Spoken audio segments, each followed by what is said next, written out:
Alors, moi, je suis, une jeune Lilloise de 30 ans, voilà. Je suis née à Troyes, dans l'Aube, donc on est un petit peu dans le même coin, on vient du même coin. J'ai fait mes études à Dijon où, j'ai d'abord réalisé un DUT en information communication pour, devenir bibliothécaire, ce que je ne suis pas devenue du coup. Pour en et après j'ai enchaîné, sur une licence puis un master en ingénierie des métiers de la culture, spécialisé dans la communication et les relations publiques. Et aujourd'hui, je suis, chargée de développement local pour une association qui s'appelle l'AFEV, donc qui est une association d'éducation, populaire, et qui, est là pour, créer des liens solidaires, dans les quartiers populaires. Je ne suis pas enfermée chez moi toute la journée à jouer, aux jeux vidéo. J'ai Je suis quelqu'un qui, aime bien toucher à tout. J'adore faire du sport, là, j'ai été grande passionnée de natation, j'aime bien aussi, voilà, aller courir, tout ce qui est sport collectif, j'ai pas mal fait de tir à l'arc, un peu de jeux de combat, bref, voilà, j'ai un peu touché à tout. J'apprécie énormément le milieu culturel puisqu'à un moment donné, j'ai voulu en faire ma vie, surtout la danse contemporaine. Ça a été quelque chose qui j'en ai pratiqué pendant longtemps et puis j'adore aller voir des spectacles, que ce soit du théâtre, de la danse, et autres et puis après je pratique le chant également. Alors, les jeux vidéo, eh bien, comme beaucoup de gens, je pense, mon premier contact avec les jeux vidéo, ça a été, chez des amis, avec, la Super Nintendo. Et puis, parce que, je suis issue d'une fratrie, donc on est 3 sœurs. Mes parents ont fini par céder, pour, nous acheter une Super Nintendo puisqu'on avait vachement adoré y jouer chez des amis.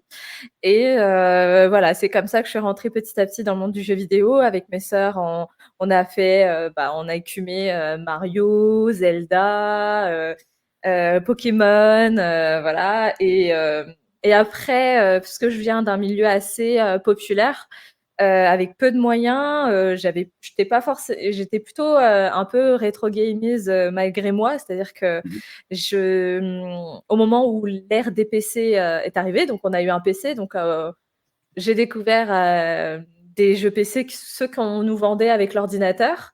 Donc j'ai découvert quelques jeux PC, jeux de course, je passais énormément de temps sur un jeu, les jeux Sierra, Caesar et autres.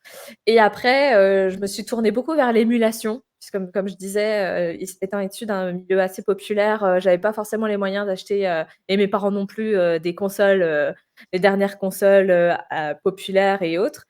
Donc j'ai pas mal joué, alors surtout des jeux Nintendo, je crois que c'est ma passion un peu, je suis une Nintendo fan et du coup, pas mal de jeux Nintendo qui m'ont jamais quittée, du coup.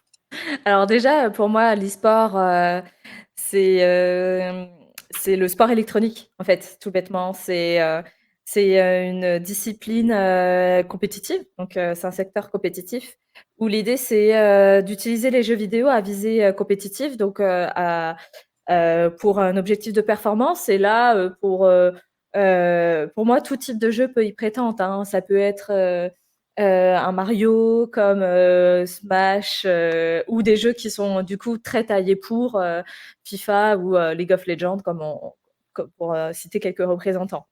Du coup moi, je me suis, surtout tournée vers le versus fighting et plus particulièrement la licence, Smash Bros.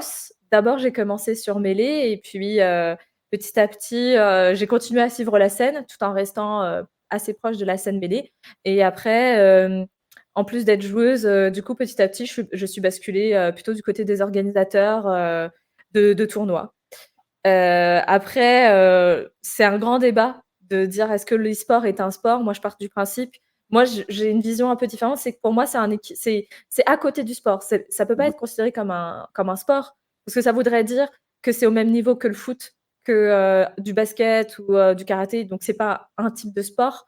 Pour moi, c'est un autre écosystème que le sport, mais qui y ressemble forcément parce que déjà, ils ont la même racine, e-sport, sport et du coup, en fait, c'est un équivalent au sport, donc qui a sa propre écosystème, ses propres fédérations, sa propre organisation, mais qui a des liens forts avec le sport, forcément. Alors déjà, ça dépend du niveau auquel, on veut être. Moi, je suis au niveau amateur, c'est-à-dire que c'est pas mon métier, c'est pas ma vie, je pratique ça surtout, pour le plaisir et voilà, j'ai pendant longtemps fait de la compétition, donc pour moi, pour moi, c'est un peu en moi, on va dire, que je suis d'une nature un peu compétitive. Mais globalement, quelqu'un qui a quand même envie, de s'intéresser un peu peu importe que ce soit amateur, semi-pro ou pro, il y a, la journée type, je dirais qu'il y a beaucoup de renseignements, c'est-à-dire il y a toute une veille à faire, sur l'actualité, sur, les ressources, voilà, des tutos, des, hem des guides, et autres et après ça va être de la pratique. Quelqu'un moi quand je m'entraînais vraiment, beaucoup, j'essayais de jouer au moins, voilà entre 3 enfin 2 et 5 heures par semaine, en fonction de mes moyens parce que j'avais pas forcément, le matériel chez moi, c'est-à-dire une GameCube, une télé, une manette, voilà et tout. Mais dès que je pouvais, j'essayais de me pratiquer chez des potes, dans des assos et autres, et puis après, il y a quand même toute une partie, ouais, il faut se renseigner, sur, les évolutions, voilà, donc c'est ça la journée type. C'est beaucoup de pratique, on va pas se cacher, hein. C'est si quelqu'un a envie d'avoir un niveau, d'un très haut niveau, ça va être quelqu'un qui va, jouer, entre 2 et 5 heures par jour, en fonction de son temps et puis après le reste, ça va être quand même, voilà d'être en réseautage autour, pour être sur une veille de ressources quoi. De regarder, de revoir des matchs, de discuter stratégie et puis c'est devenu hyper important pour faire le lien sport e-sport, de se maintenir physiquement parce que, hem,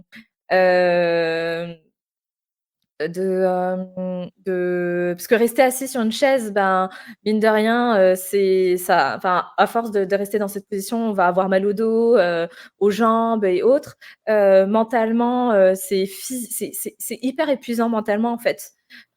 Du coup, il y a besoin à un moment d'extérioriser physiquement et puis oui, c'est par contre ça, c'est pas un mythe, c'est vrai que si on fait que jouer, sans prendre soin de soi et autres, à un moment le corps il lâche et ça peut, aussi perturber les performances, en jeu, en fait et j'ai fondé des amitiés, et franchement, c'était chouette. Le côté expérience humaine, c'est vraiment, enfin, voilà, rentrer dans tout cet écosystème, c'est quand même une aventure incroyable. Ça nous permet de faire des voyages, de vivre, des choses que je pense que j'aurais pas vécues dans d'autres cadres. Donc voilà, c'est tout ça qui m'intéresse, quoi. Alors la première des compétences, c'est surtout sur, tu parlais de savoir-être, c'est surtout des savoir-être que j'avais et que j'ai pu, continuer à développer. À Le fait de développer, des relations, humaines, avec, d'autres personnes, bah, voilà, ça travaille sur, des compétences dites comportementales, le savoir vivre ensemble, accepter l'échec, apprendre à interagir avec plein de personnes différentes, apprendre à la tolérance. Ça forcément, le fait, dans l'e-sport, on ne sait pas sur qui on tombe. On tombe sur énormément de types de gens et j'ai fait des rencontres, vraiment très diverses et variées, et en 10 ans, enfin voilà, j'ai croisé pas mal de monde et ça, c'est peut-être la 1re chose que j'ai appris, c'est vraiment, un développement personnel fort, que j'ai acquis, avec tout ce que je disais avant, surtout comportemental et apprendre à vivre ensemble. Après, il y a d'autres compétences, dites transversales que moi j'ai développées, ce qu'on appelle maintenant les fameux soft skills. Déjà, on va pas se cacher, mon anglais est bien. J'ai continué à le maintenir, j'étais déjà bonne en anglais avant, mais ça m'a permis de pas trop le perdre parce que, je suis allée faire des compétitions internationales et bah, c'est tout bête, mais si tu es pas capable de te débrouiller dans un pays étranger, bah, en fait, tu es limité dans tes déplacements.